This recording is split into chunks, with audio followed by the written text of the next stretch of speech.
শৃঙ্খলা নিরাপত্তা প্রগতি প্রতিপাদককে সামনে রেখে সুশৃঙ্খল সুরক্ষিত মহাসড়ক করতে খর্নিয়া হাইওয়ে থানার আয়োজনে চুকনগরে ওপেন হাউস ডে অনুষ্ঠিত হয়েছে।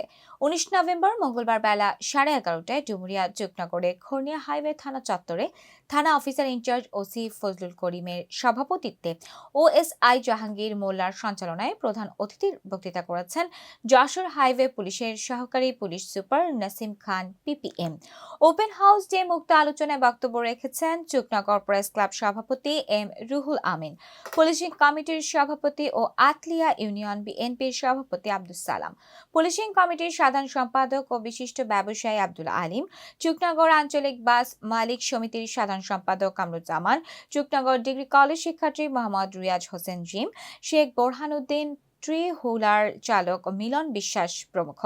উপস্থিত ছিলেন চুকনগর আঞ্চলিক বাস মালিক সমিতির সভাপতি সেলিম মোড়ল, লাইন সেক্রেটারি নিতাই নন্দী, চুকনগর দুর্ঘটনা প্রতিরোধ কমিটির নেতৃবৃন্দ, চালক হেলপার সহ এলাকার সচেতন মহল। এ সময় প্রধান অতিথি বলেছেন, মহাসড়ক ও হাইওয়েতে থ্রি হুইলারের প্রতিনিয়ত মামলা না দিয়ে তাদেরকে শুধরানোর সুযোগ দিতে হবে। তারা মহাসড়ক 1 থেকে 2 কিলোমিটার যেতে পারবে। মহাসড়ক ব্যবহার না করে পার্শ্ব রাস্তা ব্যবহার করলেও সড়ক দুর্ঘটনা অনেকাংশে কমে যাবে। তাদের যে দক্ষতা, মনে কোনো দক্ষতার ভিতরে তাদের কোনো মাঝে বলি ঠিক আছে পুলিশ না থাকলে কেমন হয়, কয় না তা হবে না। তার মানে আপনারা যে কথা বলে গিয়েছিল, তো সেটা এই আমি